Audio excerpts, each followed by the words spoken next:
أهلا بكم إلى هذا اللقاء الخاص. أنا نهاد الجريري، ويسرنا أن نرحب اليوم بالسيدة فوزية كوفي. هي أحد 4 سيدات عضوات في الوفد الحكومي لمحادثات السلام مع طالبان في الدوحة. السيدة كوفي كانت برلمانية، وهي أول أفغانية تشغل منصب نائب رئيس البرلمان الأفغاني، وهي أيضا أول سيدة ترأس حزبا سياسيا في أفغانستان، حزب حركة التغيير من أجل أفغانستان. السيدة كوفي أيضا مدافعة عن حقوق المرأة والطفل في هذا البلد، وهي مؤلفة أوائل كثيرة. سيدة كوفي، شكرا جزيلا لوجودك معنا اليوم وفي هذا اليوم الحار من أيام صيف كابول. شكرا. Thank you for coming over. It's a pleasure.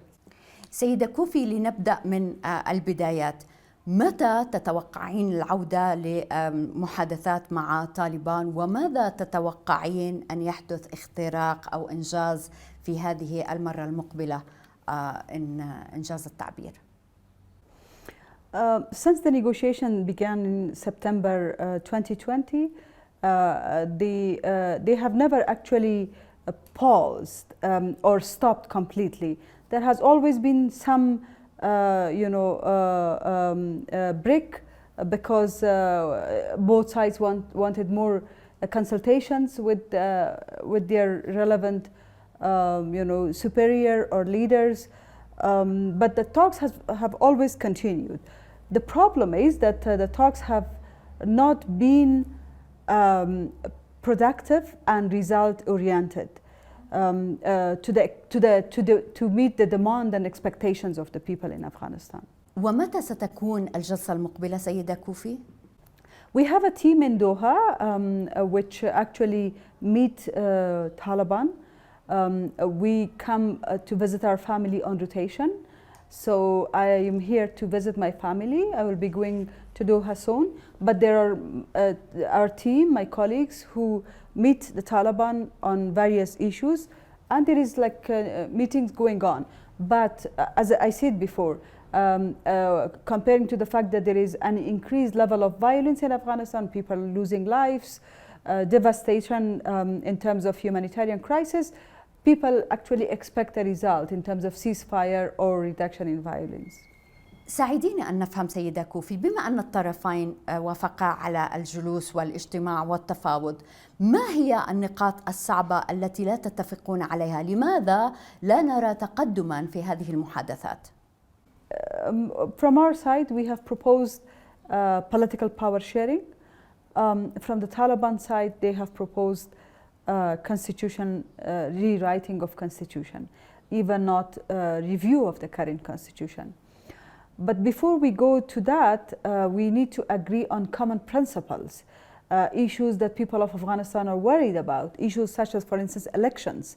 The Taliban have not really made their position clear on elections, on how are they going to participate, the mechanism to participate in a power sharing, because these are the things people of Afghanistan want to know. After 20 years of war, bloodshed, destruction, if we go back to zero location where the Taliban had their Islamic Emirate, is not acceptable by majority of people. So therefore, I think what we proposed is a power sharing arrangement that include a start of negotiation or discussion on common principles, things like elections, women's rights, human rights, protection of the current institutions. For instance, every time we cannot go back to scratch and start establishing new institutions from scratch.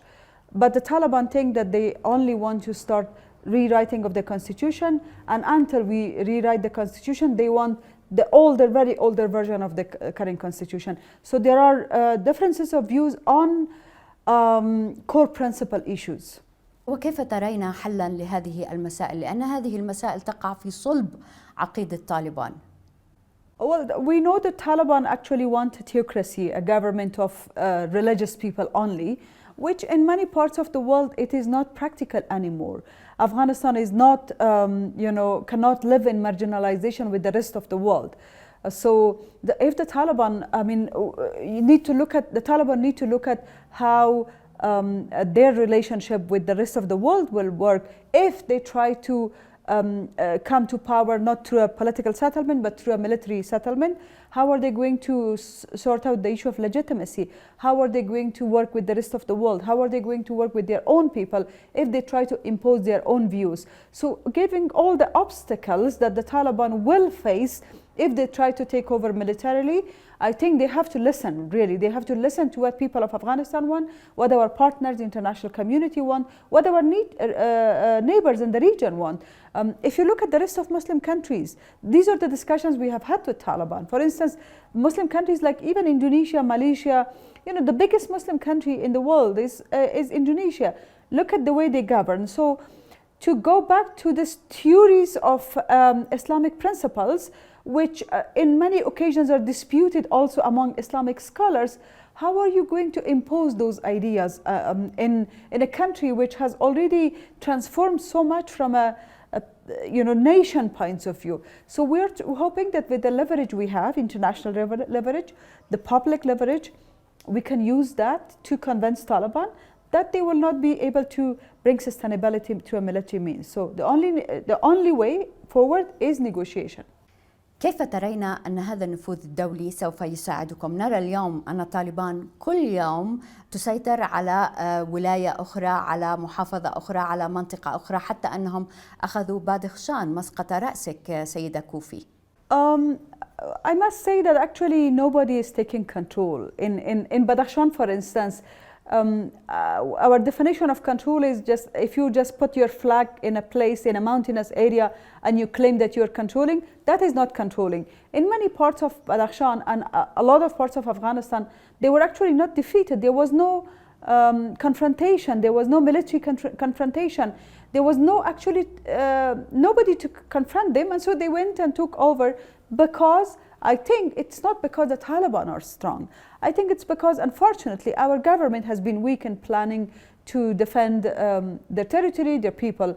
So therefore, I'm not very much worried about the fact that the Taliban are taking control, because controlling a piece of land does not mean anything if you do not have the support of people, if you do not have a relationship, defined relationship with the world. One has to have those elements in order to sustain. I mean, how long those Taliban who have taken villages can sustain if they do not pay salary, if they do not bring social services, if they do not respect human rights and women's rights? How are they going to bring sustainability? So taking over is one step forward probably for Taliban, but sustainability is a major issue, and therefore for sustainability of stability and peace we have to really negotiate. سيدة كوفي، أنت جربت الحياة في ظل طالبان، وهذا موثق في مذكراتك في كتاب رسائل إلى ابنتي، ولك ابنتان شهرة وشهرزاد. ما أصعب شيء في الحياة إبان حكم طالبان؟ From my personal experience, I have lived all the odds, unfortunately, in Afghanistan, or luckily, because I have never decided to leave Afghanistan, and I'm not deciding to leave Afghanistan. Among all the odds that I experienced, including the civil war and the Taliban government, I think what was the most frightening part of that life, when I close my eyes and try to remember those days, is the fact that they were trying to impose their own ideology, which is oppression, on women. As a woman, I was facing that, I was feeling that, and I was, experiencing how they were trying to impose their own way of, life on women, which is totally a woman's choice. But they try to impose that, and unfortunately, although those in Doha, the political office, claimed that they, that they will respect women's education, women's work, etc. But their foot soldiers in Afghanistan, in the places that they control, they continue to claim to impose the same behavior as they were doing before, including, for instance, forced marriages. We are receiving reports of forced marriages. We are also receiving reports of banning women to go to health facilities, access schools. We are also receiving torture again, and these are like not claims. These are reports that are being documented by local, officials. and reports of serious human rights violation. For instance, a married woman is already married by force to another man of Taliban soldiers, which has no roots in Islam. So these are like all traditional and revenge and hostilities that actually are now brought to the people. This is something Taliban seriously need to work on it. If they really want to be part of a political settlement, they need to demonstrate a different version of themselves. سيدة كوفي، هل ترين خلافا بين طالبان الدوحة وطالبان هنا في أفغانستان؟ كيف سيؤثر هذا على كل ما يحدث؟ The Taliban in Doha, of course, are exposed to a lot of world opportunities. They have been traveling in the region. The Doha itself is, of course, when it comes to inclusion, a better society. So certainly those people are exposed to a lot of opportunities, and they know how does it work. But for a Talib who has actually grown up in the past 20 years, he has only seen a gun, and he has found his identity through that gun, through violence. So for him to change his behavior, the ones that are working in the political office, they actually really need to work hard to change those views, to change those behaviors, to change the attitudes, and to change the actions.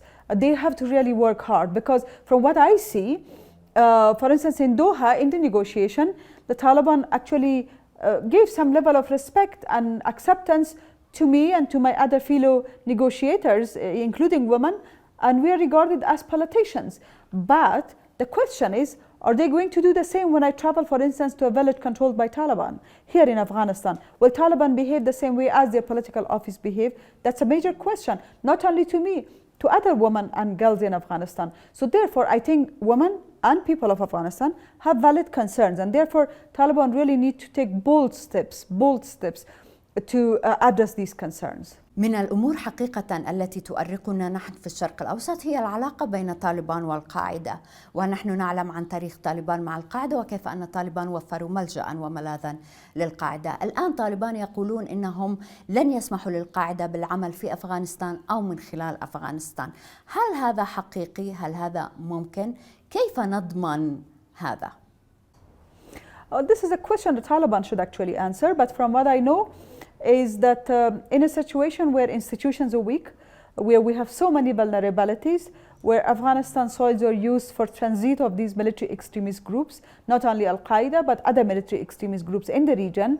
So I think it's very easy to use Afghanistan soil once again. So therefore I think Taliban need to, as I said before, these are the reasons that they will face challenges in terms of international legitimacy, even if they take control of the whole country militarily. I think they have to really show evidence, proofs that not only Al-Qaeda but other military extremist groups, including Daesh and others, will not use Afghanistan territory. At the moment, because of the war and because of the complexities of the situation and the deteriorating security situation, I don't see enough evidence that convince me that Afghanistan will not once again be used to threaten the world and the region's security. سيدة كوفي، كتبت في الفاينانشال تايمز مقالا تتحدثين فيه عن أن ما يحدث في أفغانستان يؤثر حقيقة على العالم، وهذا أمر يهمنا. في نهاية الأمر ما يحدث في أفغانستان هو ليس حرب في بلد أخرى لا علاقة لنا بها. هل ممكن أن تشرحي أكثر عن هذا الموضوع؟ Well, I must first, before that, I must say that the Arab world and the Middle East, they have a major role to play. They can change the status quo if they really, use all the leverage they have over Taliban and the supporters. Before the 11th September 2001, we were all claiming that Afghanistan is a victim of the international military extremism. But the answer from the world is that Afghanistan is in a civil war. Let them deal with this war. Until the 11th September attack happened.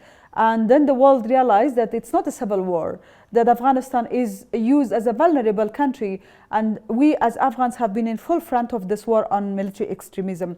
So therefore I think if once again Afghanistan is kind of abandoned and we all have this perception that Afghanistan war is endless and it's a civil war, let the Afghans to come to some sort of agreement, well, yes, that we will have to come to some sort of agreements. It has to be Afghan-owned, Afghan-led.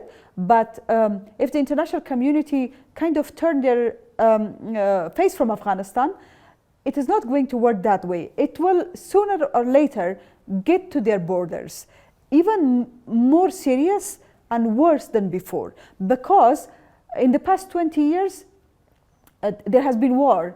The world has created a lot of hostilities and revenges in Afghanistan. They have killed people, they were killed.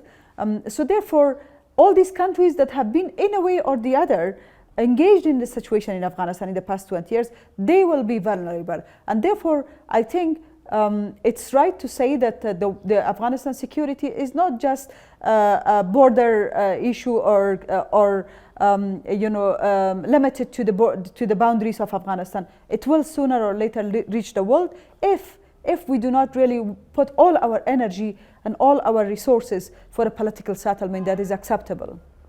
سيدة كوفي، حقيقة عندما نتحدث إلى نساء في أفغانستان بغض النظر عن موقعهن في العمل، في الحياة، في السياسة، ثمة طبقات مختلفة من الحياة. حضرتك تنتمين إلى عائلة لها تاريخ سياسي، والدك كان سياسيا واغتيل على أيدي المجاهدين، وأنت أيضا تعرضت لمحاولات اغتيال. في 2010 طالبان تبنوا تلك المحاولة، وأيضا الصيف الماضي تعرضت لمحاولة اغتيال وكانت ابنتك معك.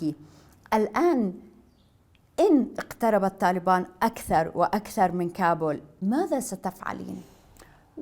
Firstly, I hope that the Taliban will not try to increase their level of violence and take over more cities by military power, because, as I said before, it is not sustainable.